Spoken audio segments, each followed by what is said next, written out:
Hello and welcome to the Manchester is Red podcast. My name is Steven Railston and I'm your host today. We're recording on a Friday morning around 11:30, just hours after Manchester United crashed out of the Europa League against Sevilla. The really disappointing 3-0 defeat in Spain. I'm joined by my colleague Samuel Luckhurst, who was in the airport lounge. He was at the game last night. Samuel, how are you? I'm fine, thank you. Good journey here. Pretty swift, pretty slick. Unlike United last night. Nicely said. And you'll definitely be fine if you don't miss your plane. We're just talking about that. So let's crack on with the analysis. Samuel, we kind of expected United to breeze through this tie. Really, they defeated Barcelona, defeated Real Betis, who were comfortably above Sevilla in the league. But that performance last night, it was just so poor. From the first whistle, they never looked at it, did they? The goal in the 7th minute, we'll come on to that. But what was your first reaction really leaving the stadium? Because we thought they were going to go far in this competition, and it was just so poor, wasn't it? It was, and it's not a surprise. That's the problem for United. Unprompted afterwards, Ten Hag mentioned Brentford, Liverpool, Manchester City, probably their 3 worst performances of the season. That's without mentioning the Newcastle game, which was a bit of a horror show as well, even if the scoreline was quite modest. But last night it deserved to be bracketed with those 3 away games, because United's away form this season. A few weeks ago, I didn't think it would be that much of a concern. Then I saw the Newcastle game, and then I saw last night, and it's a major concern. And you only have to look at their record against top 12 teams in the Premier League. I think they've only taken 8 points from the possible 27 against those teams. They've still got to go to Tottenham and go to Brighton. But last night was just so listless. And they have this knack of conceding early goals in a first half or a second half. It just knocks the stuffing out of them. Last night, the damage was greater than just going 1-0 down and 3-2 on aggregate. They were completely spooked by Sevilla. They were spooked by their pressing. They knew that after that, there was no way they were going to be able to play out from the back, because Sevilla had all bases covered.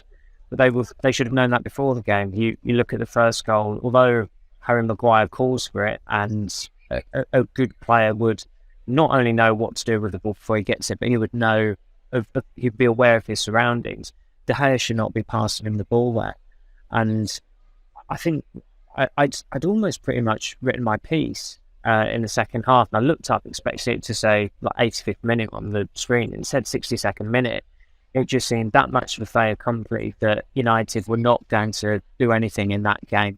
They never looked like doing anything in the first half. They never looked like doing anything in the second half. And a friend messaged me, United season ticket holder, he messaged me during the game, and he said it's almost worth them not having a comeback here, just so it doesn't pay growth the cracks. Because if there is a positive from last night, it highlighted how many players cannot be at that club next season. Some of them are just not cut out for it, and they need to be cut loose. it? Was second best in every department, really, which was the most frustrating thing about it, I guess, from a supporter's perspective. The duels, the challenges, the second balls, everything was being lost, really, and it just seemed like Sevilla wanted it more. And as you said, Sammy, they seem to have this tendency away from home where they kind of come unstuck in these big games, big atmospheres, and they don't know how to cope with it. We'll get on to the De Gea Maguire debate, which you've just touched upon. If you had to kind of give more blame to one or the other, who would you give that to? Would it be De Gea for you? Would it be Maguire? I know, you've already had that discussion yesterday, but I'll give you my opinion now to begin with. Obviously, both players are at fault. I think we all agree on that. And Maguire should not be asking for that ball. And as you've said, a better player would have the awareness. He'd be able to turn out and he'd be able to play 100%. But for me, De Gea has to take responsibility. He's the only player on the pitch that can see everything unfolding, and yet he still plays that pass. So where do you weigh in on that debate, Samuel? It's a valid point, and I'm certainly not going to dispute that section of the argument with you. And De Gea, I think, was culpable in one way or another for all 3 goals. And as I said, we'll probably get onto him in greater depth. But Maguire asks for that ball. It's almost as if, in some ways, it's admirable that he has the belief that he can manage that situation. But most good players, before the ball has come to them, they know what they want to do with it. He knew what he wanted to do with it. The problem was, so did Eric Lamela. And Maguire did not even sense that Lamella was there, that he didn't even feel him breathing down his neck. And a really good player, they mind their surroundings. They'll do a little shimmy or a little dummy, and they'll deceive the opponent. Maguire is incapable of doing that, and it is easy to make him the fool guy because he's been involved in so many dreadful, disastrous defeats for United throughout his time at the club. You can go back to the 6-1 against Tottenham 2.5 years ago. There were plenty last season, but he's still not learned from that, and he's had his confidence knocked massively this season. And it was interesting, while he was on international duty, he said, when he was asked if he felt underappreciated, he said, well, I'm appreciated at England. Okay, maybe he's not at Manchester United, but who's he referring to? Is he not appreciated by the manager? Is he not appreciated by the supporters? But what has he done to earn, this appreciation whilst captaining Manchester United during a 4-year career at Manchester United? He had a good first season. He had a decent second season. It's been downhill from there. And as I said, although I completely agree with you, De Gea's got to be, he's got to pull rank effectively. And I know Maguire's the captain, but he's not looking at Harry Maguire as Manchester United captain thinking, I must give him the ball. He's got to be braver and say, I'm not giving it to you because you're not good enough in those situations. If it was Sandro Martinez, fair enough. Even if it was Victor Lindelof, you can make the case to still pass the ball there. But Maguire is not up to it there. And it was, I suppose, the quirk of it going into the game was that the last 11 games that started for United, they'd won them all. And we've spoken before about the mitigation of that, about the Championship club, the League One club, the bottom half clubs, the very average team in La Liga as well. They were actually playing against a worse team in La Liga last night, but Sevilla, as Ten Hag said, they wanted it more. There was more desire, there was more fight from them, and that just confirms that, again, as I said earlier about cutting loose players. So Alex Ferguson once said that United is the bus that waits for no one. There were some players that they've had a line of buses waiting for, but they're just not up to it. And last night again reiterated that. Thing is, as well, they had a lifeline. I mean, just before half time, Sevilla scored. It was offside.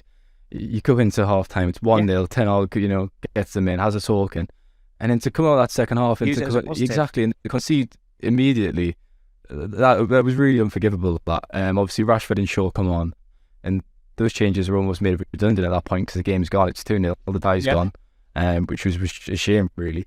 Obviously De Gea, very questionable for that goal as well, Samuel. And then for the third goal, I mean, he's coming out, but I don't know what's going through his mind with that kick. The technique on it almost looks like he's ever kicked the ball in his life. I know. It was bizarre. We've talked about it at length on the pod, and we actually talked about it last week or earlier in the week about his contract. I tweeted and said it kind of feels like this game has the potential to be the end of De Gea at Man United. Do you think it's possible that could really make Ten Hag's mind up now? Obviously, they're in negotiations and they're in talks to extend his contract. Do you think it's possible that game last night might think, do you know what, no, he's not the man to be the goalkeeper, the first choice to take his club forward? I think the majority know that he's not the long-term solution or option there. But it's a contract of convenience. United, in one summer, do not want to sign a striker, which is the priority.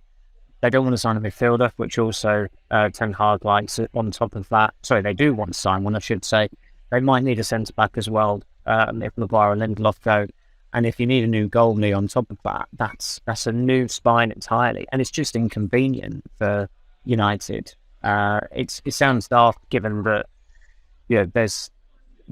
you look at other clubs and they would have got rid of their players if they were. It's like Pep Guardiola have Joe Hart, though, isn't it? When he first came in Man City, and he looked at him and he thought, you know what, Hart's not going to be for the rebuild. He doesn't have the attributes or the qualities to play the way I want to play.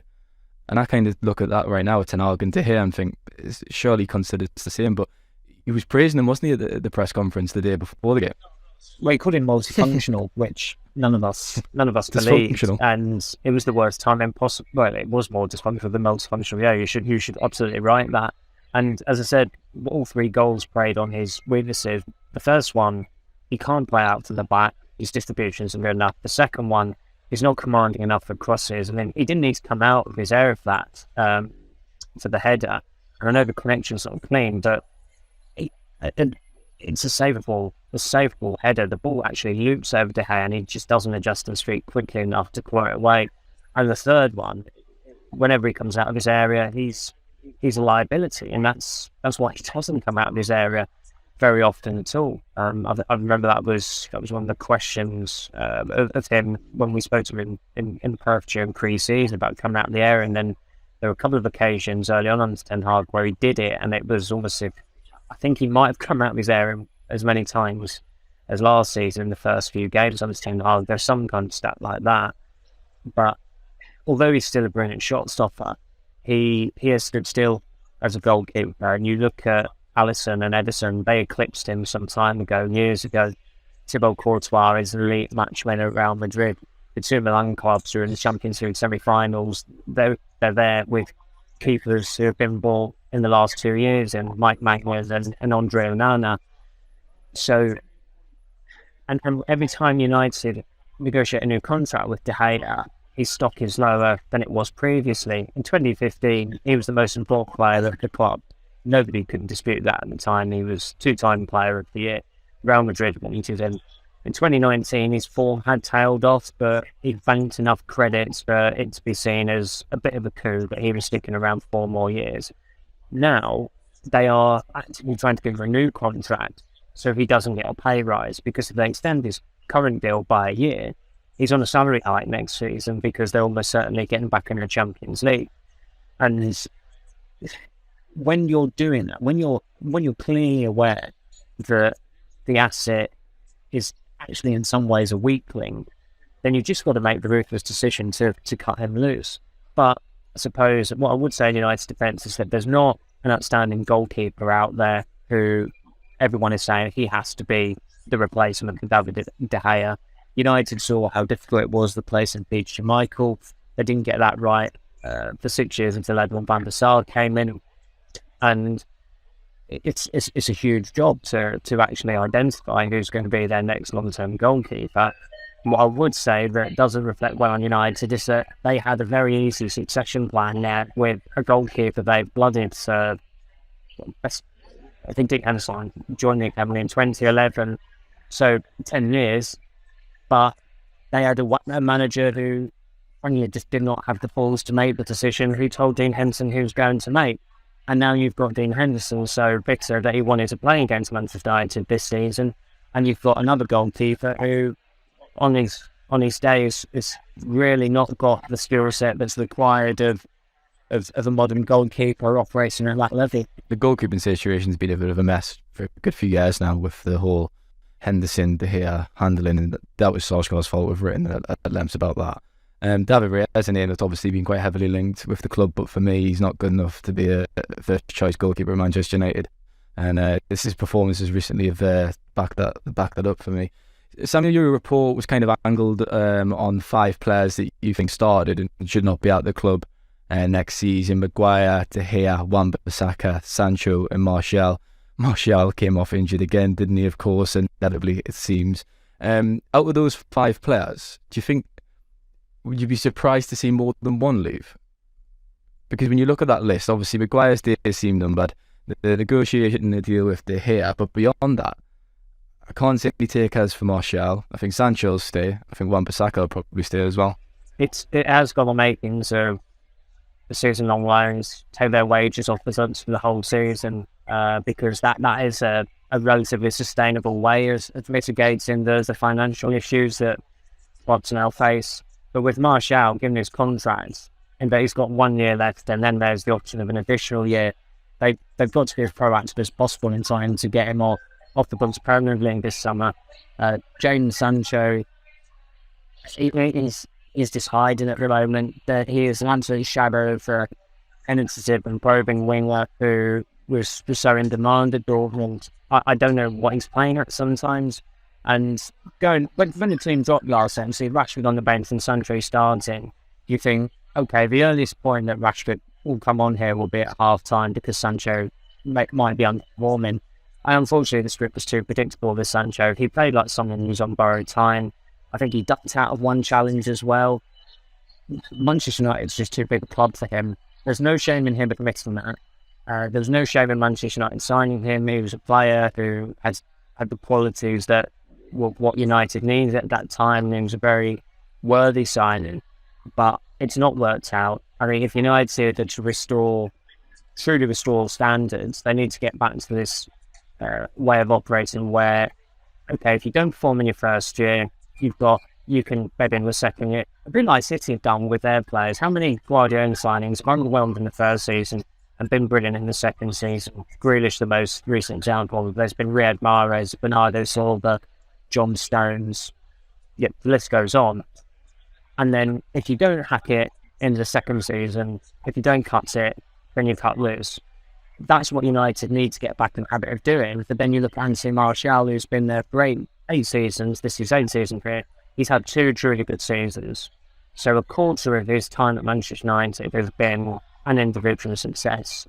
I mean, how has that been tolerated? Because the club pandered to this player power culture. And after Pogba, Marshall was the one who was engulfed the most. And look how it turns out with Pogba, who was, just such a toxic presence at times. He undermined the manager and publicly rebelled in his sacking on Twitter. Marshall's agent and undermined two separate Manchester United managers as well. You can't allow that. You've got to have standards that go beyond the pitch. And it is a lot easier said than done because of the situation in United, where you've got these players on good wages, on longish contracts, and what profile of club would go for those players. I think with Wan-Bissaka and Maguire might be easier to ship than the forwards, because you can see, for example, can you see Maguire at West Ham? Could you see Wan-Bissaka at West Ham? Yes. There are certain Premier League clubs where United know they're going to make a loss on those players. They would have known when they signed Maguire. There would not have been any resale value because he was 26 at the time he signed. It was a record fee for the defender at £80 million. He was on a 6-year contract. So they knew when they signed him, there was never any plan to make anything back on him. With Wan-Bissaka, they saw him as long-term. I mean, maybe 4 years has been too long with him. But given that Ten Hag wants a right-back still, and a right-back is pretty low down the list of priorities for United in the summer, then they have to get one off the books. Dallow's out of contract next year, so you can't rule out the possibility of him going. But he is the more complete right-back than Wan-Bissaka, even though Dallow's form has been pretty poor for the last 4 months. Wan-Bissaka, again last night, there's no willingness to attack. And Ten Hag mentioned character 3 times in post-match press conference, and I think that's what we underestimate going into these games, the character of certain players. When you look at Martial, Sancho, Maguire, Wan-Bissaka on that team sheet, none of them have the character to be a success as a Manchester United player. And that is why when it came to the summer and the signings they made, character was as important as qualities, and that has to still be the case going forward. I think with Martial, I'd be surprised if anyone looks to take him on a permanent deal. Maybe another club with a loan. Ironically, it was Sevilla, wasn't it, last season? Can't complete 90 minutes and can't score 20 goals in a season. It's a tough sell. Yeah, you're not going to make a permanent offer for a player that can't complete 90 minutes. I actually can't remember the last time. It's over 2 years, I think, isn't it, since he last played a full game, which is a professional footballer. Like, come on, it's just disgraceful, really. And going back to Sancho, Samuel, he's become such an enigma. I think I'm starting to see supporters just really lose patience with him now. They've wanted them to succeed and they've tried to defend him, but he's just running out of excuses. My lunch piece the other day on Sancho was he's probably got the next 6 weeks to kind of save his United career up until the end of the season, but he's just simply not done enough, has he? I mean, in the absence of Rashford, he got offered starts on the left, and he's just not done enough. You've talked about the character there, Samuel, of those players that was lacking. Do you think that is the reason then for these kind of jarring defeats that have happened quite frequently this season, if we're being honest?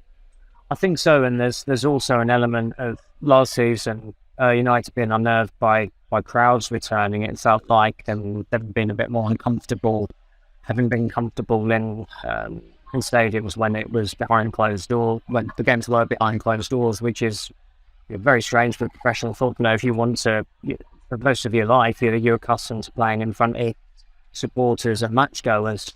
but there's still an element of that this season. And the toughest away games, they don't turn up. They didn't turn up against City or Liverpool, or for a half they did against Liverpool, but they ended up getting annihilated 7-0. Sevilla was their biggest away game in Europe because it was the second leg and it was a quarter-final. Look how badly that went. And there was some pressure on them going into the Newcastle game as well, where it was third versus fourth at the time, I think it was. And they were absolutely bullied in that game. Brentford, there was big pressure on them as well because they'd lost the first game of the season at home to Brighton. So when they come up against a pretty good side, there's the slightest bit of pressure, it seems they get hammered.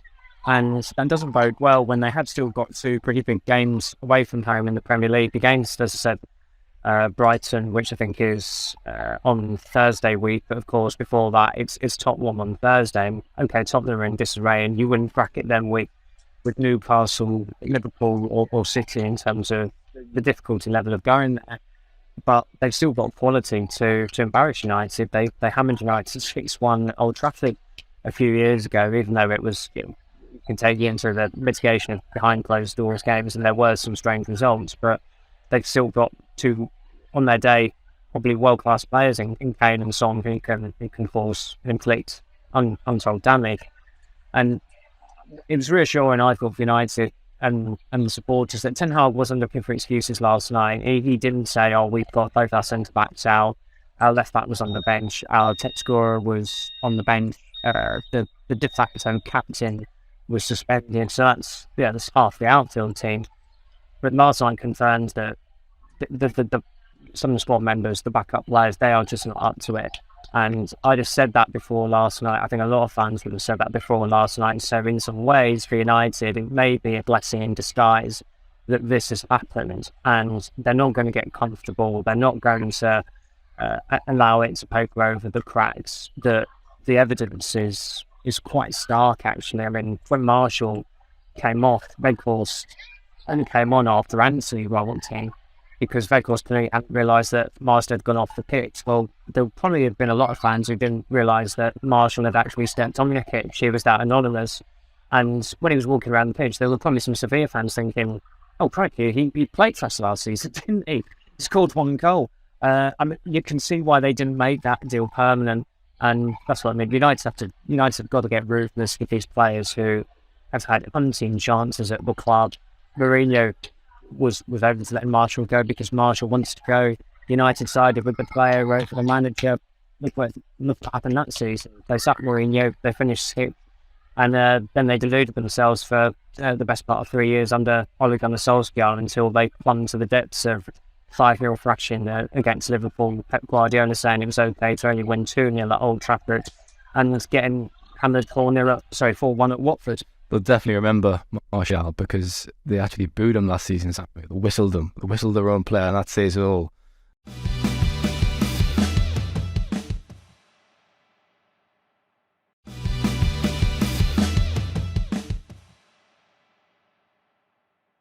Obviously, Brighton on Sunday, Samuel, FA Cup semi-final, just a few days after.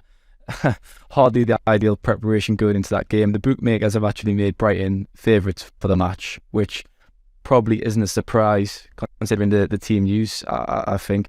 What's your expectations for that? Because Brighton are a top team, 7th in the league. They've done a great job. They beat United 2-1 Old Trafford early in the season, obviously on the opening day. So it's going to be far from straightforward, isn't it, at Wembley? You could argue Brighton are better than two of the teams who've reached the Champions League semi-finals, and the Milan clubs, given how the quality has subsided in Serie A.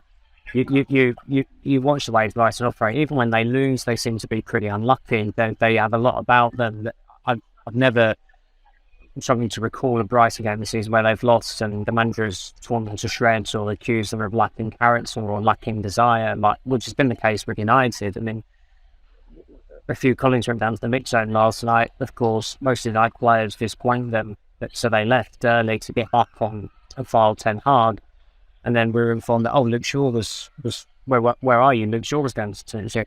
And we were thinking, in some ways, it's just as well that he didn't talk to us because, as he said after Newcastle, he keeps on saying these things all the time. And it's, I think he's getting tired of it. I think United fans are getting tired of it as well. So the fans haven't been subjected to those quotes in the end because the chat never took place. But I can understand why Brighton would be favourites for Sunday, because there are significant issues for United to contend with. Ten Hag, holding his press conference at the remarkably unnewsworthy time of 5 p.m. on a Friday today, and you're not sure if Shaw will be fit, given that he suffered a knock, and of course Maguire is suspended.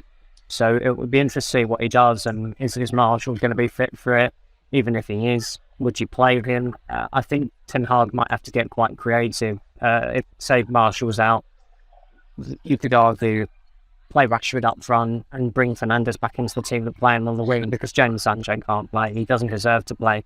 You could argue that Marshall doesn't deserve to play either. So there are a lot of things where I think Ten Hag's team for that game, it probably is starting to look different now from what he had in mind before the game last night, because although United have had form for responding well to their worst defeats this season, the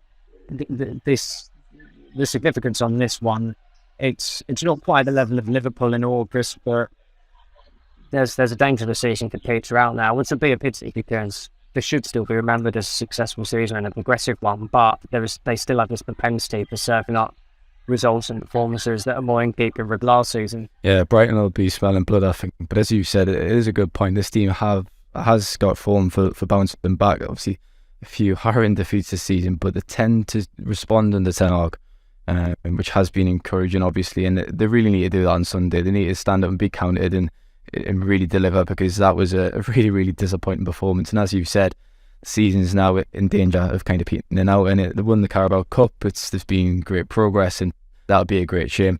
Samuel, I'll let you go, because I know you're rushing for the plane. So safe travels back. There's a podcast rival in the background here, if viewers can see, over my left shoulder. So Laurie Whitwell's making a cameo. You got celebrities on the plane. Passport control. Right, safe flight back, Samuel. I'll speak to you soon. Thank you, and thanks to listeners. Take care now. Bye now.